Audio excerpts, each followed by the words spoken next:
back, everybody, to WTL. You know what that stands for. Where's the line? Nebraska's first and only sports betting show. I'm your host, Andy Klesson, joined by Jabron.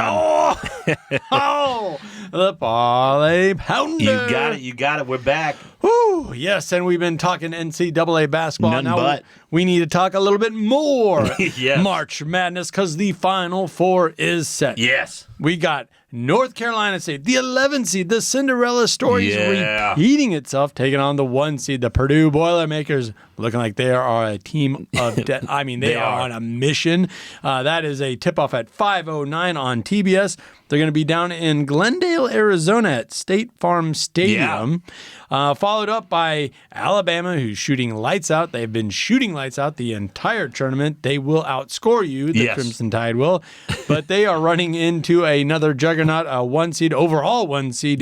UConn. That is a 7:49 tip-off, also on TBS. Yeah, I can't wait for these two matchups, Andy. This is the best way to cap off March. Final Four down in Phoenix, Arizona, Glendale, State Farm Stadium, like you said. No, Andy. Can we talk a little bit about NC State and what kind of money our listeners and we could have made if we would have just got on the Wolfpack early, Andy? So game one against Texas Tech, the first round, Texas Tech is a 4.5-point favorite. NC State money line plus 165. You know, this is one that people could have been on NC State on. Sure. Could have definitely took on that money line. It's going to be funny to listeners here, Andy. They've played 4 games and they've only not covered in one of them. And it's the one that they are favored in. Game 2 against Oakland, they were 6.5-point favorites against Oakland. Oakland took them to overtime. Took them to overtime, and they only ended up beating them by 6. But the half point, they would have still pushed on it, but still covered. So the only one that they haven't covered in is Game 2 against Oakland. Game 3, Andy, this is where you see that money line really jump out at you. Marquette was a 7.5-point favorite over NC State. Money line for NC State was plus 260, Andy. Wow. And if you have seen this team play twice, you had a lot of bettors jumping in on plus 260, especially because Marquette had been kind of, frail at the end of the season there with a couple of injuries to two of their best players. So, just edged a 10 seed in Colorado, 81-77 game before. Exactly. Plus 260, that's great value, but where people really got banged up on the books was Duke. Game 4, Duke was 7-point favorites, and everybody was chiming in on Duke. Everybody thought it was a lock. Everybody thought that 7 points was too easy for Duke. The blue blood of the ACC, the blue blood of the NCAA tournament. Right. Of course. NC State was a plus 245 money line, Andy. So just add all those numbers up. Plus 165, plus 260, plus 245. If you were on the Wolfpack the entire time, you've been making a lot of money during March. And arguably the most dramatic game and fun game to watch against Oakland that went to overtime. Yeah. That was a tricky win because Oakland was on fire. They were. They were on a whole nother. They were on cloud nine, as they say. Yeah, Goki was doing his thing. Couldn't be stopped. What is it, 8th or 9th year in college? I think he might have to move on. Do one more.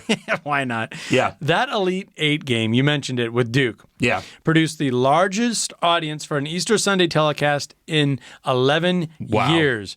That drew in the Nielsen ratings over 15 million. 15.6 million people tuned in for that Duke game. Yeah, Andy, that is so cool. And I'll give you a big reason why. DJ Burns out of NC State, pretty much the face of the tournament, the big fella, pretty much the face of the tournament right now, Andy. Yeah. And let's get into a couple props that I like, okay, not only for this game, but for the entire Final Four. But we can stick with that game, the Purdue versus NC State game. Okay. The one that I like for DJ Burns, he's right there at points plus rebounds, Andy. Okay. He's over-under at 19.5. I believe that he's going to be able to get this number over 19.5. It kind of scares you when you look at the other side and you got the biggest player in college basketball, Zach Edey, but his number in that category is 39.5. So, so I will take a step back and go with DJ Burns over 19.5 points plus rebounds. What you're really looking for is a double-double. 10 double-double. boards, 10 boards, 10 points, right? Yeah. And Edey's can be scored on. It's not easy. It's not easy. It's not easy, but it can be done. And we were talking about how Oakland was on a high. Yeah. I think this Burns kid is on a high, too. He's on a high. He did a greet and meet at an Applebee's down in North Carolina. Yep. The place was packed. It sold out. So he's having a lot of fun with it, and why not? This is what March Madness is all about. Yeah, what people are really going to give me flack over on this, Andy, is that he doesn't pull down a lot of rebounds. Even against Duke, he only had 4 rebounds, but he paired that with 29 points. Yeah. He only needs a fraction of that of points to get this over here, and I believe that he can get somewhere in the realm of 20 points and, just hit it with points. So I believe any of the rebounds are just icing on the cake for that. Yeah. No, I can go along with that. Do you have like free throws attempted by Edey type of a line there? That would be a good one, Andy. But the one that I really like for Edey, obviously you can sit there with the points. His over-under right now is at 25.5, which will probably hit.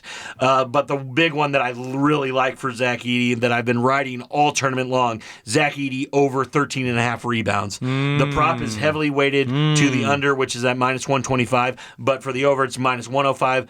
I don't agree with these odds, Andy. Edey has a significant height advantage over NC State's bigs, including Burns and the 6'10" duo, Mohamed Daria and Ben Middlebrooks. So most importantly, he has also done very well to stay out of foul trouble, picking up just 3 personal fouls in 77 minutes against the Sweet 16 in Elite 8 rounds.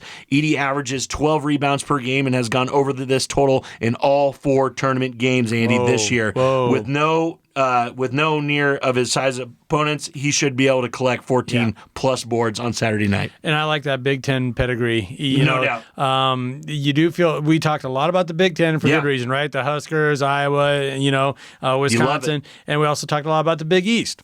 And I think that with only 3 teams the Big East sent to the tournament, boy, have they showed out. Marquette, the 2 seed, UConn, the number 1 overall seed, and then Creighton putting together a really nice run. Was a nightcap for 2 of their earlier games, drew huge television audiences as well. And it just kind of felt like after that opening round, boy, do we have a collision course set here for Purdue and UConn.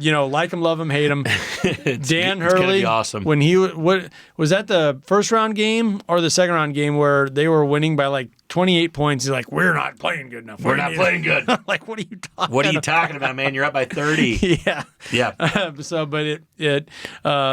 Odom, we had him on the show last week. He goes, after that, you knew UConn wasn't just on a tear. Yeah, they were on a tear. They weren't just looking to, survive and advance or whatever. Yeah. They were looking to make a run and get back to the title game. Okay. We're talking on UConn. I'm going to stick with UConn, Andy. I got a plus money bet if you're looking for those plus money props. Tristen Newton assists aren't a bad option. Tristen Newton, he's a 7+ assists at plus 135 right now, Andy. The UConn point guard averages 6.1 dimes per game and should have plenty of those opportunities to create for others in this matchup against an Alabama team that plays a frantic, a fast pace and allows 81 points per game. And while the Huskies generally like to slow down, to a crawl, the Tides, the way that they shoot, I just believe that that's not going to be in the cards for UConn. They're going to have to play a little higher tempo. So the senior guard has hit this threshold in 2 of the 4 tournament games so far and has recorded 6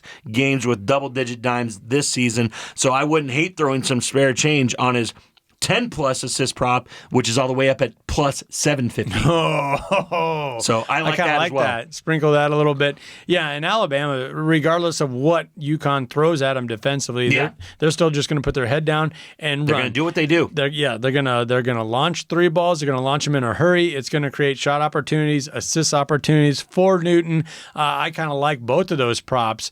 And you don't need to get too wild with the big plus one, 10. Obviously, but it can't hurt. You can't hurt, Andy. Don't bet over 5% of your bankroll. You'll be fine. Exactly. No, I love the 7, and like you said, sprinkle a little bit on the 10 as well. Okay, I'm ending this with Alabama. Mark Sears over 2.5 made threes, Andy. Volume is vital when it comes to 3-point props, Andy, like we were talking about with Caitlin Clark. And there should be no shortage of opportunities for Alabama sharpshooter on Saturday night. The Crimson Tide are 11-point dogs here. against a defending champion, and their best way of springing an upset would be to terrorize the Huskies from deep, Andy. I believe Sears was responsible for 7 makes and 14 attempts. His ice output in both categories since he went 8 for 16 from deep in December, lost to a Final Four participant in Purdue.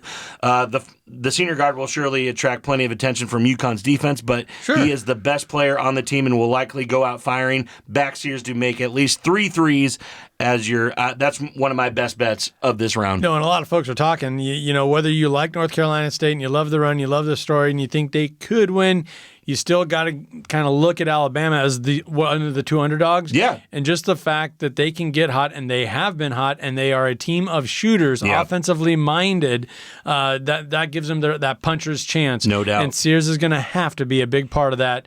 If they want to keep it close. Just keep it close. Yeah, keep it close. And you're talking 2.5 is the line? 2.5. You say 3. Give me that. Go over. Minus 115. We're going over. Over 2.5 threes. I believe it's a lock. Mark Sears is going to launch up at least 10 of these things, and you have to imagine that he's going to make 3 of them. I like that a lot. Well, hey, let's take a minute to recognize one of our fabulous partners, and that is the Nebraska Brewing Company. World class in every glass. Don't go anywhere. This is WTL.